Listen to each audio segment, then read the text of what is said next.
Hello, I'm Lee Hawkins. I'm typically not the type to dwell on the past, but I gotta say, 2012, it was a busy year. It was a year filled with in-depth interviews with top celebrities and newsmakers from entertainment, sports, politics, and business. Let's take a look back at some of the interviews from this year. We couldn't show them all, but here are my favorites.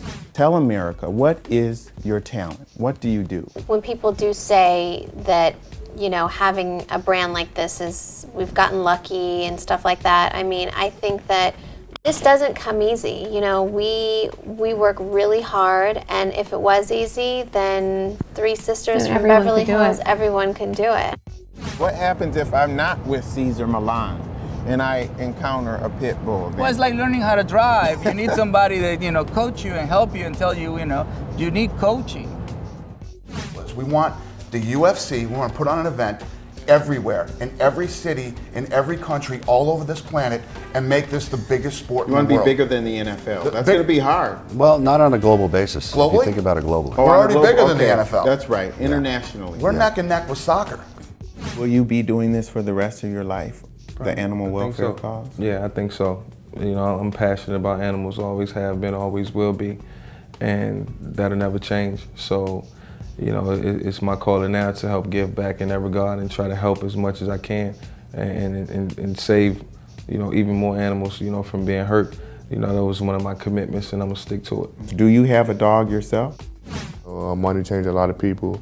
Has it changed the people around you at all? Most definitely, How? definitely.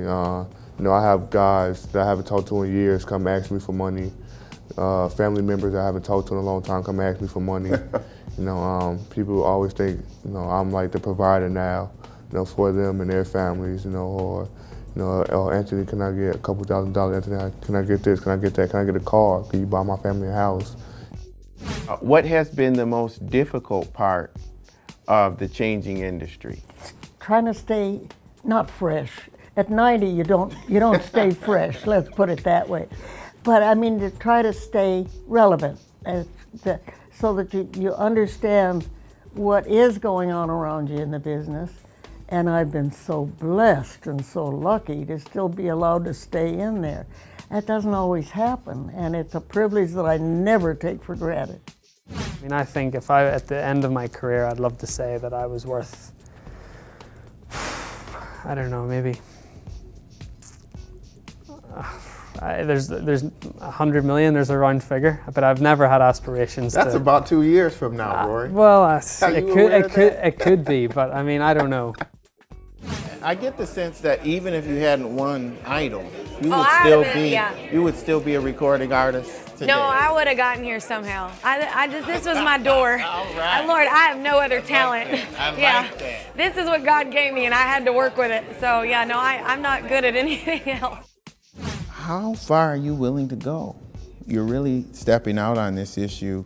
Do you worry about potential retribution, particularly from ultra-conservative Saudis who feel that they want to keep things traditional?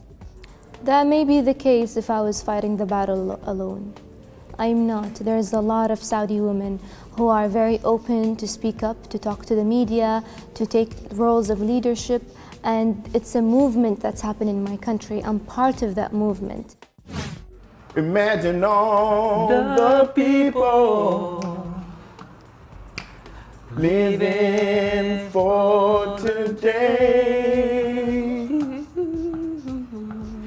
You may say I'm a dreamer. Good at. But I'm not the only one. I hope one day you'll join us. In the world will lead us one. Do you think that there will be a cure in your lifetime? And what encourages you the most about what you've seen with the research? I would have to say, I think there will be a cure one day. In my lifetime, I don't know. And I just want to clarify, when you talk about record companies signing artists into slavery, that you're probably talking about 360 deals in which they sign a contract which allows the record company not only to get the revenues from the album, but also everything else, the merchandising, the touring, and everything else that they do. Sure, you become an indentured servant. It's unfortunate. I think people would much rather make ends meet as opposed to making history. You know what I'm saying? Like, and I at once, you know, said before that there was a point where the industry was Ivy League, you know what I'm saying? As, you know, now it's become community college, you know what I'm saying? You know, there's no criteria, no qualifications that you have to have, you know what I'm saying? It would really make sense for the president to embrace you because of the fact that you resonate with so many people. I certainly support him. I think that against the odds, he's done a great job. Where do you see your relationship with him? Is it strained? I know you had the microphone snafu in the last election. I would think when we pass that, where we are, the snafu right now is in this economy. Why do rappers need to carry guns? Is there a security concern? To be honest, man, you know, rappers don't need to carry guns, but like, you do need to have a good security team. You know what I'm saying? The whole thing is, once you get on TV and everybody know who you are, everybody know your name, you know, everybody's not gonna love you. You know what I'm saying? Like, I got millions and millions of fans, but I got thousands and thousands of haters. So I don't own a thing. You own it all, but you got to pay me more. This is not salary plus anything in terms of ownership. This is you're going to know every year what I get paid, and you're going to have an idea what you can make. Right. And so that's the deal I've had with NBC Universal for 14 years, and from time to time we renegotiate. They can Before they step on the carpet, their lives have been horrible. They step out there, all of a sudden, they're in the light. They've gone to heaven. It's common to say, oh, they want their 15 minutes of fame, you know, the Andy Warhol line. But that's not true at all, because first of all, they don't get any fame because they even use fake names. But in that situation, when you had your sons filling out the police report, you took a picture of it, you let the public know what was going on, that you were very aware of the fact that it could fall on your head because you're the public we now figure. See the other way around with Chad. We see how it could have gone. And he loses everything. His job, his television show, self-respect, and so many other values that people deem to set a candor on. We see how that could affect you. See, now that to me was a byproduct of experience. True. That you had been in it for a long time. Yeah, but I'm 45 years old, man. Experience also correlates with time. You know, Chad is young. A lot of these guys are young.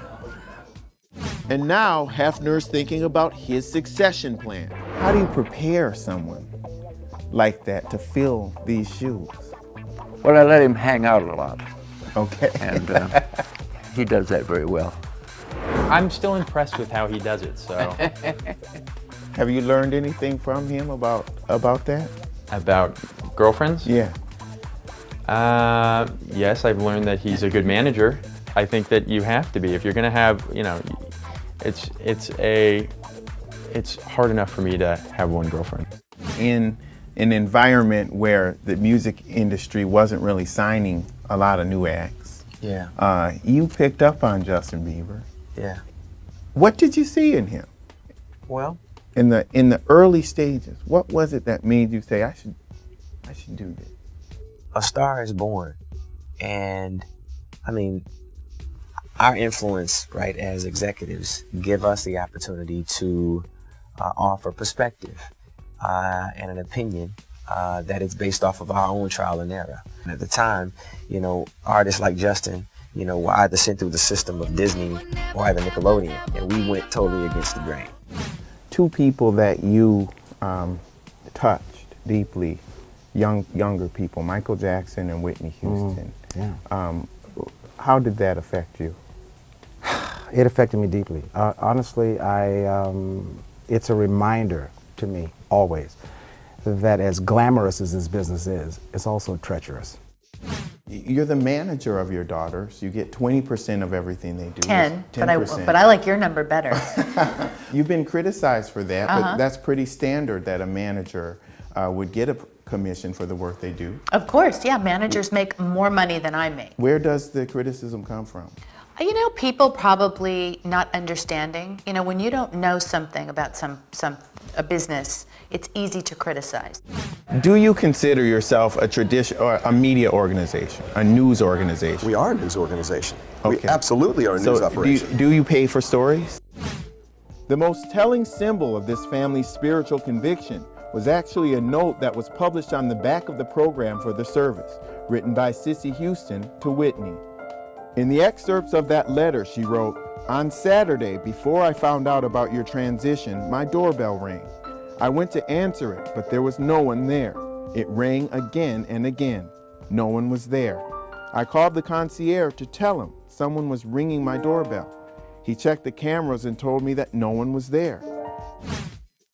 I figured, like, at this point in my life, I should have been dead a long time ago. So everything that happened after me getting shot is a bonus, whether negative or positive, because I don't think I should have made it out of Compton in the first place. When you were shot in 2001, you were hit by 5 bullets. You went into a coma for 3 days. And when you got out of the hospital and were recovering, you told your brother to go out and buy a bunch of classic Rebuy albums, Yeah. right? Why did you do that? And was becoming a rapper, was that a new direction for you? You know what, I've always been pretty strategic, you know, in my doings in life, never really moving recklessly or never putting my left foot out without thinking about what was gonna happen to the right one once I took that step. So what I did was I got out a notepad and I wrote down, you know, about 5 different occupations that I can get, or 5 different things I could do to change my life. Number 1 was go back to school. What do you say to people who say you're never gonna make it? There's just no way, you've done enough. Why do you need to go into music? You're not going to be good. Because I've always been told I'm never going to do it, and when they tell me I'm never going to do it, I want to do it even more. Now, see, you said earlier, you said you didn't do that, but the human nature. Do. Okay. At least to give it my best. And I've done that through my career. I want to create more opportunities for more Latinos too, and have more of us tell our stories, and because the numbers are what they are, and the population is what it is, which I'm sure I don't have to tell you. And that's what I was going to say, the demographical explosion of the Latino people in TV and film and everything, that's got to be an opportunity now, right? What you would think, right? What you perceived I mean, as a disadvantage at one point. Yeah, well, that's the irony. But now, I mean, you can't really ignore the numbers. They are what they are, and it's over half the country, and it's only going to continue to grow. And we're the youngest demographic too, and with the buying power. And so it's a great sign.